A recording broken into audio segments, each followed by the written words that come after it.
I nakatrabaho ko na si Maha before for Status It's Complicated. Comedy naman, medyo iba, may Chris Martinez. And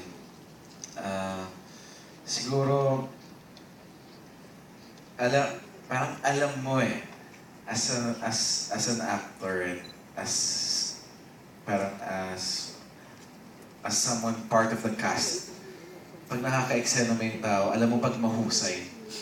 Dahil nadadala ka, dahil, kumbaga, ayun, nagbibigay rin. And parang so far naman kay Maha and kay Echo, naramdaman ko yun. So, I'm very grateful na nakatrabaho ko sila, pero, ayun, nakaka-impress rin. Thank you. Di-break naman yan. Hindi, ako naman.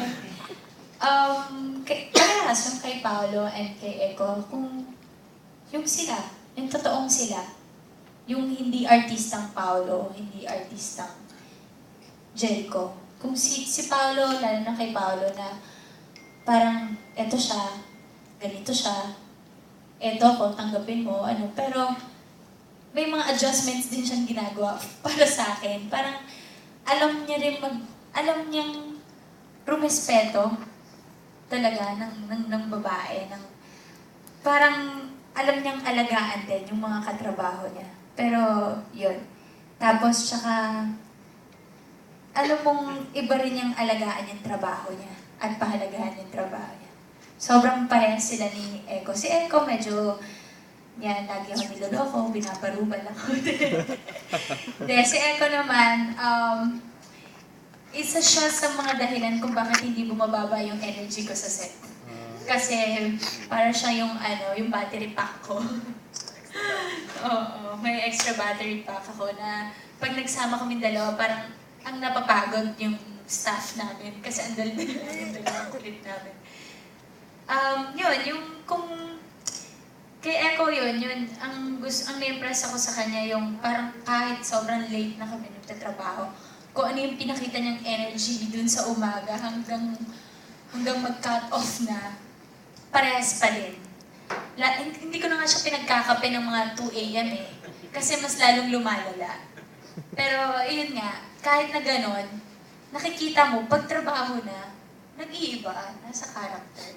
Yung alam, ang husay. So, I'm impressed with you. Libre din ginawa mo. Ikaw kung nagbibitaw ng salita to, ano yun, bag tsaka pa sapatos ang hinihintay na kapalit yun. 8.5. Thanks, Pao. Thanks, Madge. Gusto ko talaga ng center of attraction ako. And attention. Ako pang push ng to para sa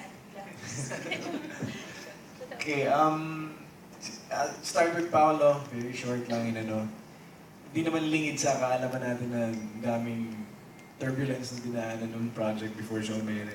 At least if you're talking about what impressed me most is his ability to handle, criticisms, questions, whatever it is, pressure na binato sa kanya kung ano-ano. And then, he actually, nung nag-iisip kami ng mga actors, sino ba pwede, isa siya dun sa mga gusto namin gumanap talaga dun sa role namin. And that is, yung na-impress ako dun sa ability to show depth. Kasi yung character niya is, hindi naman lang sa lahat ng character kailangan mo ng depth. Ito yung malalim talaga, yung Carlos na yung pinanggagaling yun. And we see that. It's nadi-display yun dun sa trailer pa lang nakikita ng lahat. So, and good feedback, ganyan, sa work and everything. So, very excited, bro, to share scenes with you. Bro, after mo meet talaga pa. So, Go ahead! Yeah, ay, ka pa? Oo. Wala na ako ibang tao nakita ng level of professionalism kesa kay Maha. Sa dalawa lang sa lalaki hinahangaan ko, si Piolo Pascual. Sa babae, si Maha Salvador. Siguro siya yung, because bato-bato yung katawan niya katulad ni Piolo. Oh, sorry. No. yung love niya for work mixed with the right amount of energy and kulit and, you know, and then parang endearing yung character yung malambingin sa set, sa production, sa lahat ng tao. She knows how to, yung relationship niya sa mga tao, eh, kahit sa production, she shows value and ganyan, and I'm very impressed at the same time. Hindi nasa-sacrifice yung talento niya, nandun siya. Dedication is something that I'm impressed with pagdating kay Madge. Galing natin magbulanta.